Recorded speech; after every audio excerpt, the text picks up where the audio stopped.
আচ্ছা ঠিক আছে, আমি ব্যথা পেলে কিন্তু চিৎকার দিব।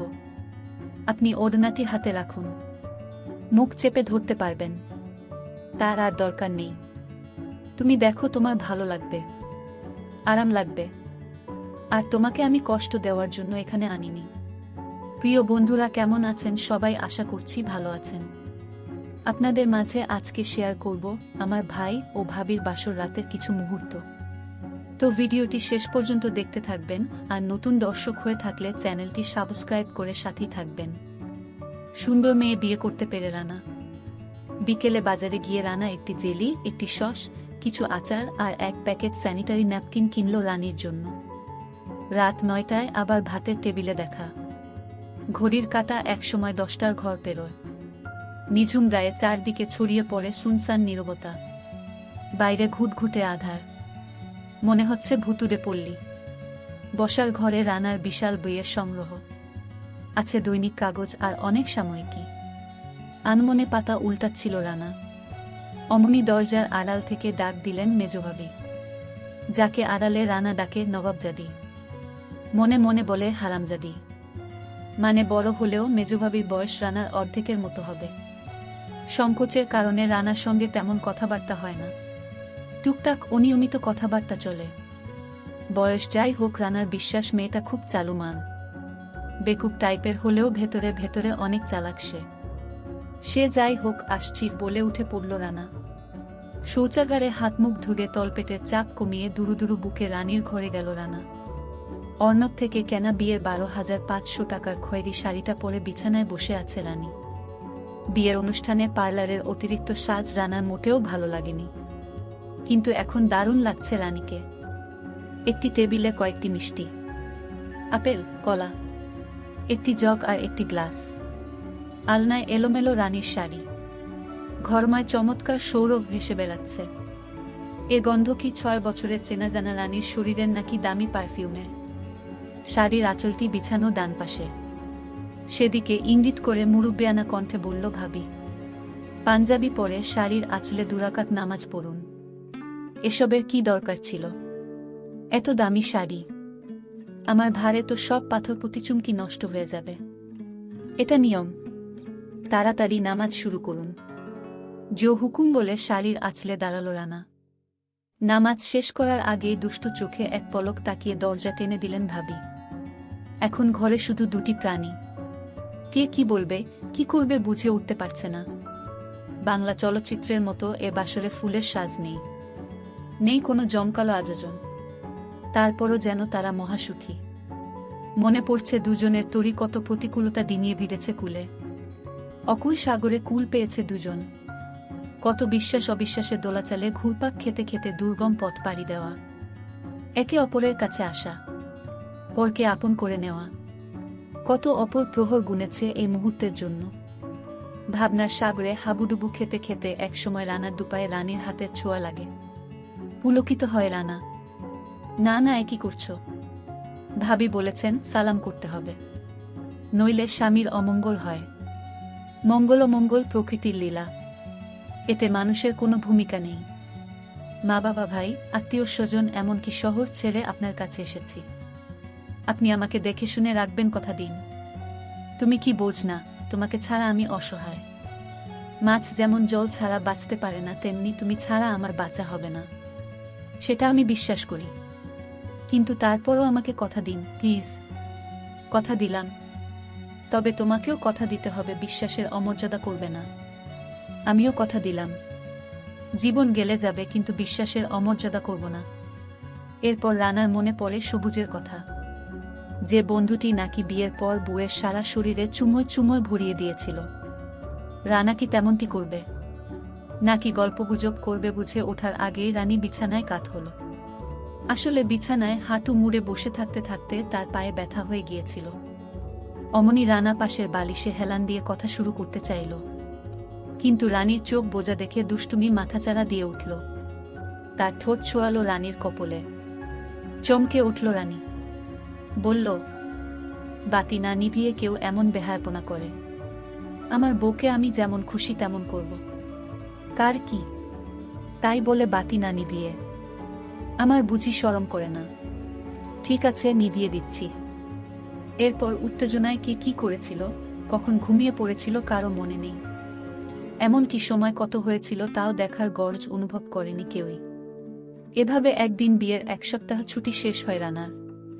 কিন্তু কেউ জানত না রানা রানীর আরেক অধ্যায়ের খবর। রানীর বিয়ের ফুল তখনও শুকোয়নি, হাতের মেহেদি রঙও মোছেনি। বাসর ঘরের স্বাদ বলুন আর স্বাদই বলুক খুঁজে পায়নি তারা। রানা অবশ্য বহু কাকসিত অচেনা পথটি খুঁজে পেতে কম চেষ্টা করেনি। কিন্তু রানী তো রক্তপাত হবে, আমি ব্যথা পাচ্ছি, ও মা গো, ও বাবারে, দোহাই এখন আর নয়, আমার ঘুম পাচ্ছে বলে রানাকে ঠেকিয়ে দিয়েছে।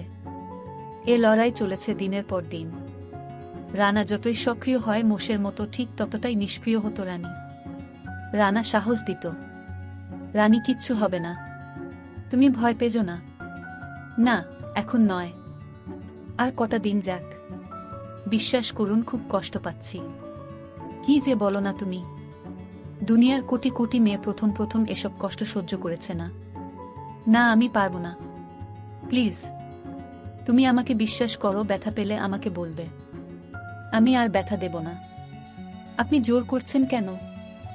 জোরের বিষয় নয়, তোমাকে কেউ মিথ্যে ভয় দেখিয়েছেন। একবার হয়তো সামান্য ব্যথা পাবে, পরে সব ঠিক হয়ে যাবে। এমনকি তুমি তখন আরো বেশি বেশি চাইবে। আচ্ছা ঠিক আছে, আমি ব্যথা পেলে কিন্তু চিৎকার দিব।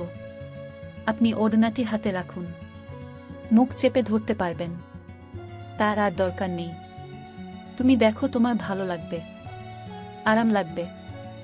আর তোমাকে আমি কষ্ট দেওয়ার জন্য এখানে আনিনি।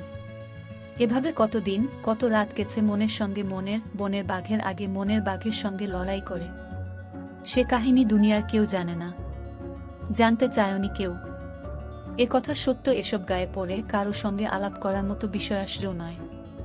আসল কাজ ছাড়াই অনেকটা বিনা দোষে প্রচণ্ড শীতের মধ্যেও লোকলজ্জার ভয়ে প্রতি সকালে গোসল করেছে রানা। রাতে একসঙ্গে ছিলে অপরাধেই যেন অনিচ্ছা সত্ত্বেও মা বাবার একমাত্র আদরের কন্যা রানী বরফ শীতল পানিতে গা ধুয়েছে। এতে দুজনেরই সর্দি কাশি মাথা ব্যথা লেগেই ছিল। কথায় কথায় হাসতে হাসতে কাশত দুজন। তখন রানার বাবা বলতেন, রানা, বোমাকে 1 পাতা হিস্টাসিন এনে দিস। রানীর শাশুড়ি জোর গলায় জবাব দিতেন, হিস্টাসিন বাসায় আছে, কিনতে হবে না। এভাবে দিন যায়, সপ্তাহ যায়, মাস যায়, কিন্তু রানার পরে লোকজনের স্বপ্ন পূরণ হয় না। তারা দেখেন রানীর ঘরে এলোমেলো প্যাকেটে স্যানিটারি ন্যাপকিন। তারা দেখেন রানীর শরীরে কোনো পরিবর্তন হয়নি। রানীকে শুনিয়ে শুনিয়ে শাশুড়ি পাড়া প্রতিবেশীদের বলেন, দোয়া করবেন যেন রানার ছেলে হয়। পাড়া প্রতিবেশীরা শাশুড়িকে দেখলেই বলেন, শেষ বউয়ের কি খবর। এসব শুনলে রানীর মাথা আলুথালু হয়ে যায়। অল্প বয়সে বিয়ে করা উচিত নয়, অল্পতে পোয়াতি হলে বিপদ। অনেকে প্রসবের সময় মারা যায়। হরহামেশা এসব টেলিভিশনে দেখাচ্ছে, কিন্তু সমাজে এর খুব বেশি প্রভাব পড়ছে কই? মনে কষ্টের দলা পাকে, বুকে কলজেটা মোচ মারে। কাকের কাকা রবে শিহরিত হয় রানী। দিন যায় রাত আসে, কখনো একা থাকার জ্বালা, আবার কখনো পরের খোঁচার যন্ত্রণা। তিলে তিলে শেষ হয় রানীর মুখের হাসি। চিন্তার বলিরেখা দেখা যায় তার সুন্দর কপলে। কৃষ্ণ তিলকের মতো তার মুখে দেখা দেয় ব্রণ। খেতে ইচ্ছে হয় না, কথা বলতে ইচ্ছে করে না। এভাবে বেঁচে থাকা দায়। এক জীবনে এমন দুঃখ পাবে তা রানীর ধারণাতেই আসেনি। তার সব স্বপ্ন আজ দুঃস্বপ্নে পরিণত হয়েছে। আশার কথা, এখনো রানীর প্রাণের মানুষটি তো আপন হয়ে আছে। জোর জবরদস্তি তো আর করছে না তার উপর। শীতি ছেলে বলেই হয়তো 2-2.5 মাস ধৈর্য ধরেছে, নইলে বাঘ কি হরিণ শিকার করে মাংস না খেয়ে দূরে সরে যায়। খারাপ মানুষ হলে কবেই রানীর সব ফাটিয়ে ফেলত। এমনকি প্রবাসী স্বামী হলেও রানী এমনভাবে রেহাই পেত না। বিয়ের প্রথম রাতেই বাসরঘর সাজিয়ে রাখত। তারপর শোনা যেত খাটের খ্যাচ খ্যাচ শব্দ। বান্ধবীরা বলতো, অনেকে তো নাকি দিনেও ছাড়ত না বুদের। এসব ভাবলে বলা যায় রানী সঠিক সিদ্ধান্তই নিয়েছে। এটা নিশ্চিত তার স্বামী তাকে বুঝতে চেষ্টা করে। অবশ্য বড়লোক ঘরে এসেছিল রানীর জন্য, কিন্তু বড় লোকের ঘরেও তো সুখ নেই। টাকার খেলায় কত নারী অসহায় হয়ে পড়েছে তার কোনো হিসাব নেই। কেউ কেউ আভিজাত্যের গৌরবে মদ খেয়ে মাতাল হয়ে বাসায় ফেরে, কেউ কারণে কারণে বউ কিলিয়ে সুখ পায়, আবার কেউ বস্তিবাসীর মতো 4টি বিয়ে করে দাসীর মতো ব্যবহার করে। মৌমাছির মতো এক ফুলের মধু খাওয়া শেষ হলে আবার আরেক ফুলের সর্বনাশ করে। নিজের চোখেই তো কত দেখেছে। সংসার বড় কঠিন জিনিস, দুনিয়াটা বড় আজব জায়গা। এখানে কখন কি হয়, কি হতে কি হয় বোঝা বড় দায়। না আর ভাবতে পারে না রানী, কপালে যা আছে তাই হবে। অথচ বিয়ের আগে কত স্বপ্ন বুনেছিল তারা, কত আনন্দ আর হইচি হবে, রাশি রাশি কত হাসি ছড়াবে, মনে রাখার মতো কত গান গুনগুন করবে। শুভাকাঙ্ক্ষী স্বজনদের আদর সোহাগ আর হোডরে আলোকিত হবে চারপাশ।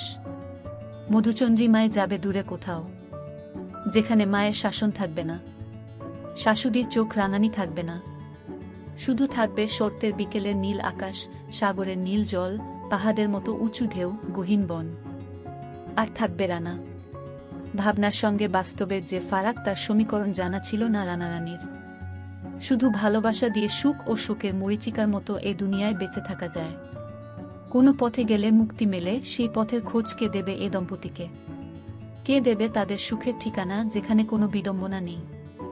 আসলে তেমন কোনো পথ বা ঠিকানা জানা আছে কারো? প্রতিমভাবে রানারানী, যারা হতে পারত আরব উপন্যাসের চেয়েও ভালো নায়কনায়িকা। প্রিয় বন্ধুরা, ভিডিওটি যদি ভালো লেগে থাকলে তাহলে ভিডিওটিতে লাইক করবেন, আর এখনও যারা এই চ্যানেলটি সাবস্ক্রাইব করেননি জলদি সাবস্ক্রাইব করে আমাদের সাথে থাকুন এরকম নতুন নতুন মজার গল্প পেতে।